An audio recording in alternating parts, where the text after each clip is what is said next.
إلا بالله العلي العظيم.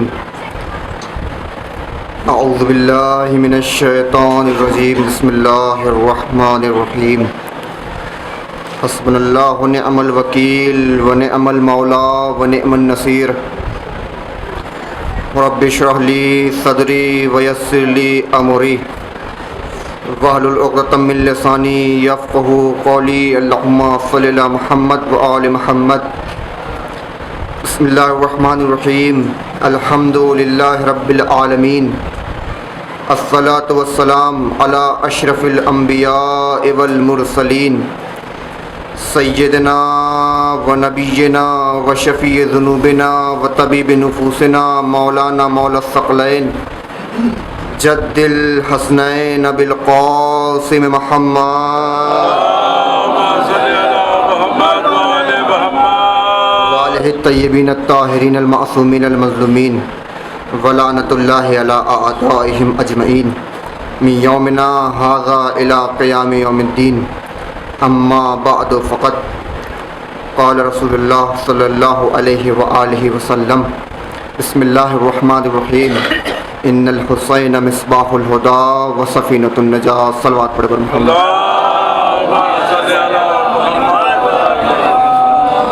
فیضان گرامی قدر، بزرگان ملت، ماتمداران سید الشہداء، مسلسل اس حدیث کو سرنامہ سخن قرار دیا جا رہا ہے. بہت ہی مشہور و معروف حدیث اور ہر زاویے سے متواتر. اللہ کا حبیب، اللہ کا رسول، مرسل اعظم جو طٰہٰ بھی ہے، یاسین بھی ہے، مزمل بھی ہے، مدثر بھی ہے، وہ رسول ارشاد فرما رہا ہے کہ بے شک حسین چراغ ہدایت ہے اور کشتی نجات ہے. بے شک جس کو بھی ہدایت چاہیے، جس کو بھی نجات چاہیے، اس کو در حسین پہ آنا ہوگا. بغیر حسین کے نہ تو ہدایت مل سکتی ہے نہ تو نجات مل سکتی ہے. آپ دیکھیے 3 محرم 3 شعبان امام کی ولادت ہوئی. ادھر فرشتوں کا گروہ در گروہ روئے زمین پر در رسول پر مبارکباد پیش کرنے چلا. امام کس طرح سے لوگوں کو شفا عطا کرتے ہیں. 3 شعبان رسول کے یہاں نواسا پیدا ہوا. ادھر فرشتوں کا گروہ در گروہ روئے زمین پر علی و فاطمہ کو مبارکباد پیش کرنے چلا. تمام کے تمام فرشتے جا رہے ہیں. ایک گوشے میں ایک فرشتہ ہے جس کا نام ہے فطرس، جو اللہ کے عطا میں مبتلا ہے. بالوں پر چھن گئے ہیں. اس نے دیکھا کہ سارے فرشتے روئے زمین پہ جا رہے ہیں. اس نے جبریل سے پوچھا کہ کیا بات ہے، کیا قیامت آ گئی ہے، کیا ہو گیا ہے کہ تم سب کے سب میں صبح سے دیکھ رہا ہوں روئے زمین پہ جا رہے ہو؟ کیا تمہیں، اس نے کہا تمہیں پتہ نہیں؟ کہ کیا بات ہے؟ کل رسول کے ہاں نواسا پیدا ہوا ہے، ہم اس کی مبارکباد دینے کے لیے در زہرا پہ جا رہے ہیں. کہا اچھا رسول کے ہاں نواسا پیدا ہوا ہے. اب فطرس نے کہا جبریل مجھے بھی لے کے چلو، شاید حسین پیدا ہوئے ہیں، اسی کی وجہ سے میرا یہ عطاب دور ہو جائے. اب جبریل فطرس کے لے کر در رسول پر آ گئے، مبارکباد پیش کرنے لگے. اب ایک مرتبہ جبریل نے بتایا یا رسول اللہ فطرس کے بالوں پر چھن گئے ہیں، وہ چاہتا یہ ہے کہ آپ کے یہاں سے اسے شفا مل جائے. اب ایک مرتبہ رسول نے کہا اے جبریل فطرس کو گہوارِ حسین سے مس کر دو، فطرس کو گہوارِ حسین سے مس کر دو، اسے شفا مل جائے گی. فطرس اٹھے، جبریل اٹھے، فطرس کو لیا، گہوارِ حسین سے مس کر دیا، بالوں پر مل گئے. اب میں کہوں گا یا رسول اللہ آپ دعا کر دیتے، آپ سید سردار، آپ نبی کے سردار ہیں، آپ مرسل اعظم ہیں، آپ دعا کر دیتے فطرس کو شفا مل جاتی تو عجب نہیں پیغمبر آواز دیں گے. نہیں، آج فضائل حسین دنیا پہ ظاہر کرنا ہے اور بتانا ہے جس کو بخشش درکار ہے در حسین پہ آنا ہوگا. صلوات پڑھے بر محمد شاید اسی بنا پہ پیغمبر نے فرمایا کہ بے شک حسین چراغ ہدایت ہے اور کشتی نجات ہے. آؤ حسین سے وابستہ ہو جاؤ، نجات یافتہ ہو جاؤ گے. اگر گمراہی کے راستے پر ہو تو کشتی نجات پر امام حسین لا کے کھڑا کر دیں گے. آج محرم کی 7 تاریخ ہے اور مسلسل آپ حضرات حضرت قاسم ابن حسن کے مصائب سنتے آ رہے ہیں۔ کون قاسم؟ ہمارے یہاں جو سب سے مستند مقتل ہے وہ ہے سید ابن طاؤس کا مقتل اللحوف۔ اسی میں سے پڑھ رہا ہوں کہ بچے تمہارے گئے ہیں کربلا میں، لیکن واحد جناب قاسم ہیں جو 13 یا تو 13.5 برس کے تھے اور خود جہاد کے لیے گئے ہیں۔ واحد جناب قاسم علیہ السلام تھے۔ اب آپ دیکھیے، جب امام حسن کے کلیجے کے 72 ٹکڑے ہو گئے تھے تو امام بہت غمگین تھے، اس بات پہ نہیں کہ ان کے 72 ٹکڑے ہو گئے، ان کے کلیجے کے 72 ٹکڑے نہیں، غمگین اس بات پہ تھے کہیں یہ ٹکڑے میری بہن زینب نہ دیکھ لے۔ اللہ اکبر! آپ مصائب کے لیے آمادہ ہیں، میں مصائب پڑھوں گا جناب قاسم ابن حسن کا، کہیں میری بہن زینب نہ دیکھ لے یہ 72 ٹکڑے۔ تشت کو کنارے رکھا اور امام بستر پر لیٹ گئے، آرام فرما رہے تھے۔ اتنے میں 1.5 سے 2 سال کا بچہ کھیلتا کھیلتا امام کے سینے پہ آ گیا۔ ایک مرتبہ زوجہ حسن نے کہا، اے بیٹا باپ کے سینے سے ہٹ جاؤ، باپ کے سینے میں بڑی تکلیف ہے، باپ کے سینے سے ہٹ جاؤ۔ ایک مرتبہ امام حسن عجب جملہ کہتے، کہا رہنے دو میرے بچے کو۔ ایک مرتبہ ام فروہ کہتی ہیں کہ آپ کے سینے میں تکلیف نہیں؟ کہا ہاں ہے۔ کہا پھر کیا وجہ؟ کہا مجھے کربلا یاد آ رہی ہے۔ اجرکم اللہ، خدا آپ کو کسی غم میں نہ ڈالے سوائے غم سید الشہداء کے۔ لیجیے مصائب کا آغاز ہو گیا۔ کہا مجھے کربلا یاد آ رہی ہے۔ اللہ اکبر! جب نویں محرم آئی ہے، امام ایک شہداء کے نام لیتے جا رہے ہیں، ادھر حضرت قاسم کا بھی نام آ رہا تھا۔ حضرت قاسم بھاگے بھاگے چچا کے پاس آتے، چچا جان کیا میرا نام شہداء کی فہرست میں نہیں؟ ایک مرتبہ امام حسین ایک جملہ کہتے بیٹا قاسم کیف الموت عندک، تمہارے نزدیک موت کیسی ہے؟ عجب جملہ جناب قاسم نے کہا، الموت عندی احلی من الاصل، موت میرے نزدیک شہد سے زیادہ شیریں۔ کا کون سی موت؟ کا جو آپ پہ قربان ہونے کے لیے ہو۔ اجرکم اللہ، خدا آپ کو کسی غم میں نہ ڈالے سوائے غم سید الشہداء کے، جو آپ پہ قربان ہونے کے لیے ہو۔ ایک مرتبہ امام حسین نے کہا تمہارا بھائیا علی اکبر بھی جنگ میں لیے جائے گا، تمہارا بھائیا علی اصغر کے لیے جنگ میں جائے گا۔ ایک مرتبہ جناب قاسم نے سنا، کہا بھائیا علی اصغر بھی جنگ کے لیے جائے گا؟ کہ یہ اشکیا خیمے میں چلے آئیں گے؟ کہا نہیں بیٹا، اشکیا خیمے میں نہیں آئیں گے، میں اصغر کو لے کے میدان میں جاؤں گا، سوال آپ کروں گا جس کے جواب میں تیر برسائے جائیں گے۔ جزاکم ربکم خیر الجزا، خدا آپ کو کسی غم میں نہ رلائے۔ لیجیے 10 محرم آ گئی، ادھر حضرت ایک شہداء ایک صحابہ شہید ہونے کے لیے مقتل میں جاتے ہیں، قربانیاں پیش کرتے ہیں۔ ادھر حضرت قاسم بے چین بے قرار رہتے ہیں کہ کب میں چچا سے اجازت لوں، کب میں میدان کے لیے جاؤں، جنگ کے لیے جاؤں۔